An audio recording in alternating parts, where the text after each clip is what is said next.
Right. Let's get a divorce. In this situation, there's no way we can start over. But I won't be taking care of the financial troubles anymore. When I told her that, my sister laughed at me. What are you talking about? That's my line. You should just go on welfare, you poor thing. When my sister audaciously demanded a share of the property, the lawyer retorted with a sneer. You're the one who should be on welfare, aren't you? My sister was surprised by this turn of events and lost her words.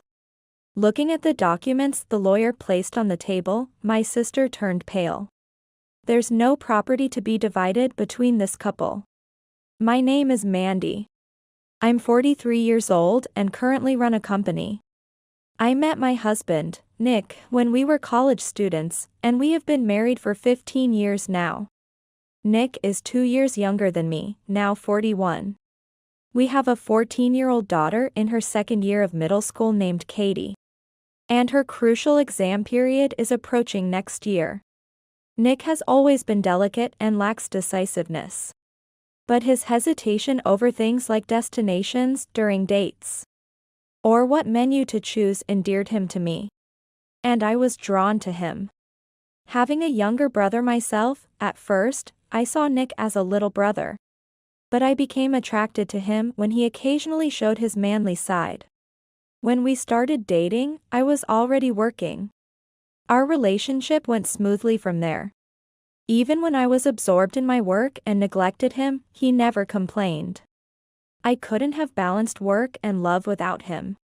After a long period of dating, we got married. Usually indecisive, he was firm when making important decisions and proposed to me. This contrast gave me confidence in our married life. Afterward, we were blessed with our daughter, Katie, and have led a happy family life to this day.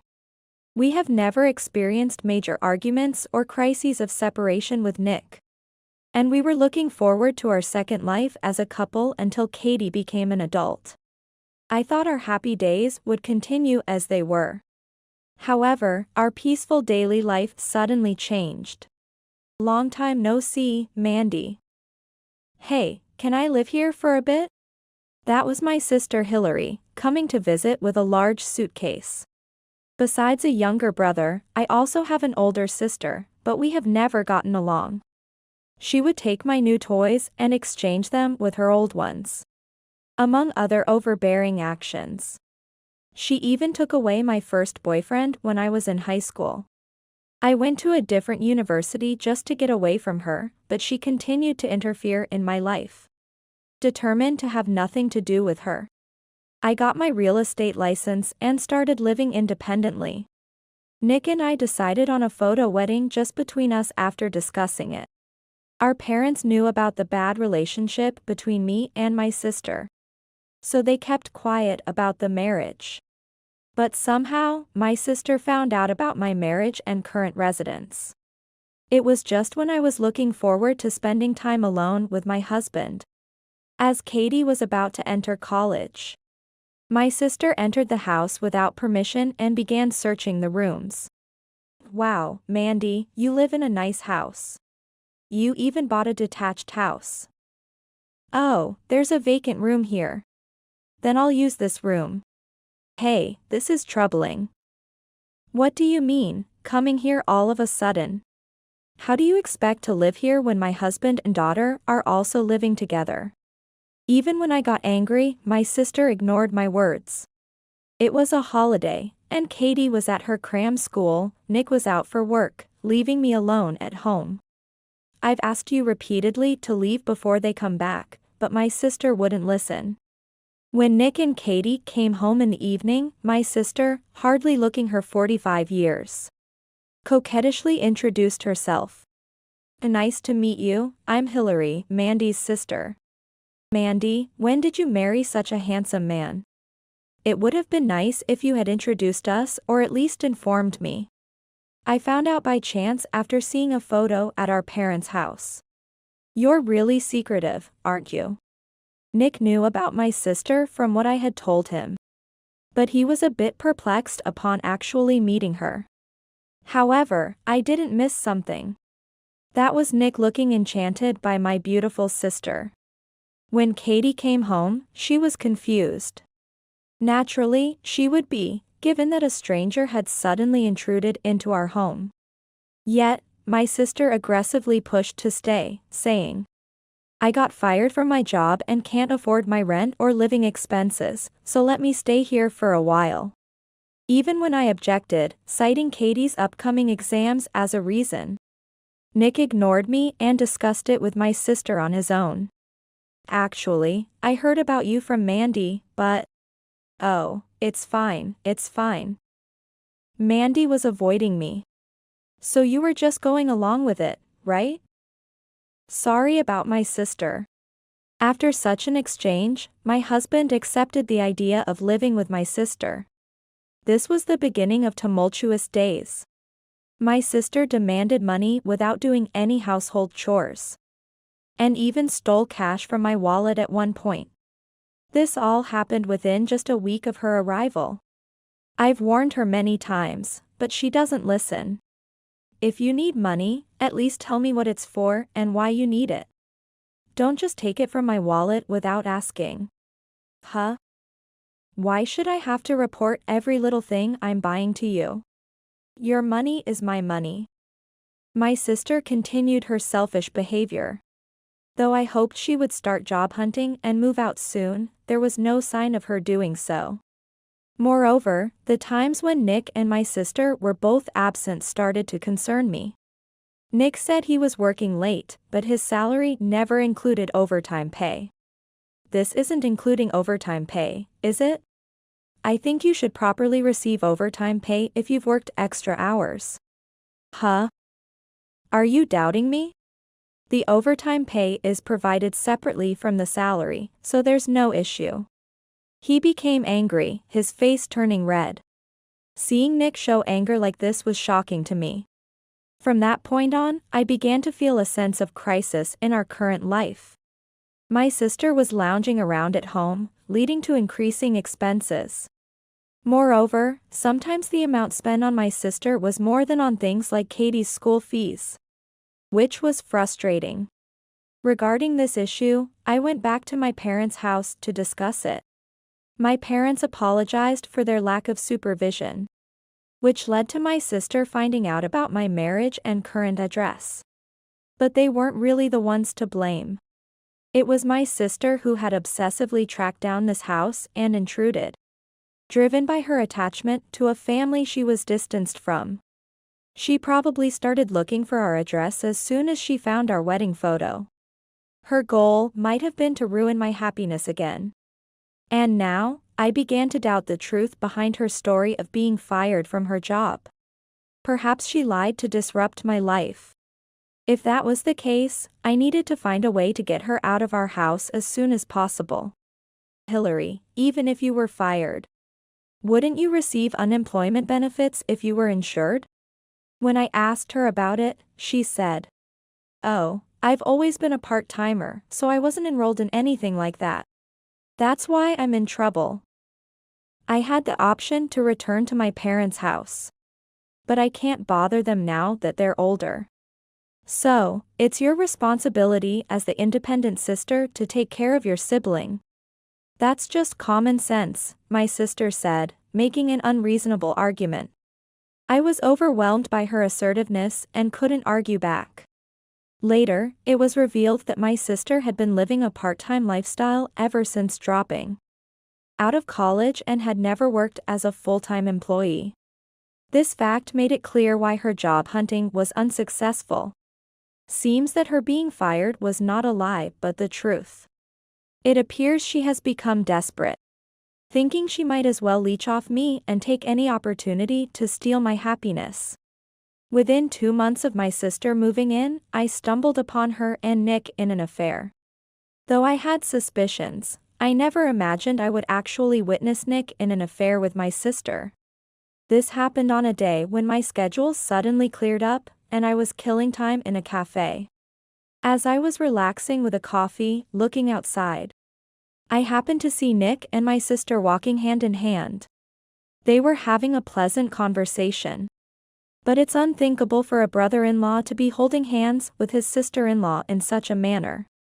At that moment, I was convinced they were having an affair. When I confronted them at home later, it was revealed that Nick's claims of working overtime were lies. And that my sister had been pretending to job hunt while actually going on dates with Nick. They admitted to the affair in response to my anger and said, "Mandy has been independent and earning, so we tolerated it," but in reality, Nick's pride as a man was hurt. "We want to start a new life with Hillary, so please divorce us." And Nick presented me with divorce papers. Right. Let's get a divorce. In this situation, there's no way we can start over. But I won't be taking care of the financial troubles anymore. When I told them that, my sister laughed at me. "What are you talking about? That's my line. You should just go on welfare, you poor thing." Then Nick also said, "You take care of Katie. Do whatever you want with the rest," and the two of them left the house. A few minutes later, Katie came home and was puzzled by the unusual silence in the house. That's when I honestly told her, "Your father and I have decided to divorce." Katie was initially surprised, but soon regained her composure and accepted the new situation. After that, the divorce was finalized. And I began negotiations through a lawyer to seek compensation from the two who had an affair. When my sister audaciously demanded a share of the property, the lawyer retorted with a sneer. "You're the one who should be on welfare, aren't you?" My sister was taken aback by this sudden turn of events and was at a loss for words. That's because there was hardly any savings to speak of for my husband. Looking at the documents the lawyer placed on the table, my sister turned pale. "There's no property to be divided between this couple." As the lawyer said that, my sister looked back and forth between Nick and me. Nick also seemed surprised to learn that they had almost no property. After I witnessed Nick and my sister's affair, I confirmed that our cash savings were only about $12,000. This is an unbelievable amount for 15 years of marriage.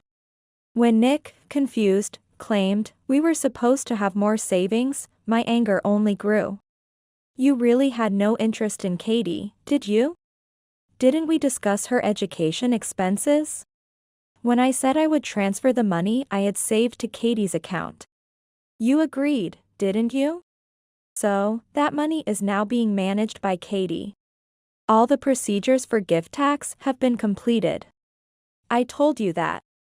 I explained calmly and plainly. Nick's complexion worsened as I continued to speak. "So, what about the breakdown of this $12,000? Most of it is from your secret savings, right?" Nick looked surprised at my statement, but I continued without concern.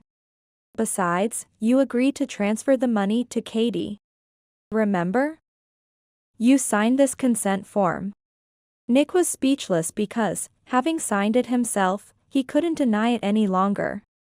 The lawyer also explained that since Nick agreed, that money is now Katie's, not a marital asset. Hearing this, Hillary turned pale and criticized Nick. "Hey, you said we had a lot of savings. We were supposed to live a luxurious life, but splitting $12,000 isn't much. Why didn't you realize this sooner?" Nick remained silent, unable to respond. The truth is, Nick was struggling with a low salary and student loan repayments, and had hardly contributed to the living expenses after we got married. This was after Nick told me, "It's hard for me to contribute to the living expenses. It was based on our agreement." I said, "Understood. I'll take care of the living expenses, so you focus on saving for our future." As a result, I took full responsibility for the living expenses. And Nick was supposed to save at least $700 a month. However, even after 15 years, the actual savings were less than $10,000. He was supposed to save more by not contributing to the living expenses, but seemed to have been spending secretly. When I accidentally found his bank book, I felt betrayed. though I hoped he might have savings in another account. But that slight hope was quickly dashed. However, after the divorce, such things became irrelevant. After seeing Hillary despair over the fact that there was only $12,000 to split, I decided to share another fact. I was hesitant to say this, but Nick, you're planning to quit your job, weren't you? How did you? I thought you mentioned that the overtime pay wasn't included, but actually, I was suspicious when I saw the paid leave being used up in your recent salary statement. All your paid leave has been consumed recently. Doesn't this mean you're thinking of leaving your job? It became apparent that Nick, who had hardly taken any paid leave since joining the company, recently had all his leave consumed. A behavior typically seen when someone is considering resignation. Since I began to suspect their affair, I wondered if Nick decided to quit his job thinking he would get a significant amount of money from divorcing me. It seems my suspicion was correct. Faced with Nick's overly optimistic thinking, I couldn't help but sigh. He was my former husband, who should know what kind of work I do and how much property I have built up. Despite this, he made a very short-sighted choice of cheating and resigning. When I pointed this out, Nick blushed. The lawyer's comment to Hillary, welfare is more your concern, isn't it? Suggested that the two of them, being jobless and not working, would end up in such a situation. Hillary panicked but soon insisted. Wait, if you can cover Katie's college and living expenses alone, there must be something behind it. Surely, you're hiding assets. Just reveal everything and give Nick his share, Hillary demanded. Suddenly, as if struck by an idea, Nick said. Right, Mandy owns many real estates, so that should be divided. They suspected I was hiding real estate and demanded it be included in the property division. However, the lawyer calmly explained the facts. Before we discuss property division, let's educate ourselves a bit more. Nick, you're aware that Mandy owns real estate through her company and generates income from it, right? A corporation and an individual are separate entities. Mandy's company is her private property and is not subject to property division. Nick and Hillary were visibly disturbed by this explanation. The lawyer continued, when we talk about property division, cars, houses, cash, and savings are common. And since Nick and Hillary have admitted to the affair, Mandy has the right to claim compensation. We're considering demanding $10,000 from Nick and $3,000 from Hillary. The moment I mentioned the amount of compensation, both of their expressions drastically changed, displaying a mix of shock and dissatisfaction. $10,000 for just a month or two of relationship? They protested as if the amount was outrageous. But I immediately dismissed their claim. Who exactly decided that is standard? You used up all your paid leave for secret meetings with my sister. And sis, you didn't job hunt but instead played around with my money, right? Considering these facts, the lawyer deemed the amount appropriate. Were you hoping to be asked for less? I could demand more if I wanted to, but you two don't have the means to pay more. Upon hearing this, they suddenly fell silent. The discussion that day didn't lead to a conclusion, and it was decided to meet again in 2 weeks. However, my sister, seemingly defiant, made an unbelievable proposal. Give me the house and the car.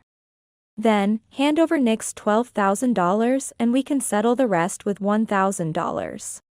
Maintaining my composure despite feeling angry, I rejected my sister's unreasonable offer.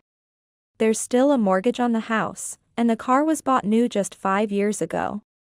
Both are valuable assets, so your proposal would only result in a loss for me. I absolutely cannot accept such a deal.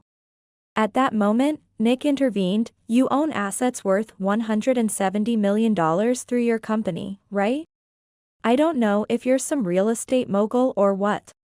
But being so petty about money when you have that much is ridiculous. Their far-fetched arguments made me burst into laughter. Their unreasonable demands and lack of realism were astonishing. After laughing and then returning to a serious demeanor, they were silenced in an instant. I addressed them calmly. Why do you two act like victims? Of course, I'm obsessed with money. My husband cheated and abandoned his family. And my sister stole him. If anyone's the victim, it's me. I deserve even more money for the sake of justice. They were stunned and taken aback. As the lawyer mentioned in our previous conversation, if they wanted to throw around legal terms, they should study up a bit more. The house was bought before we got married. It's mine no matter what.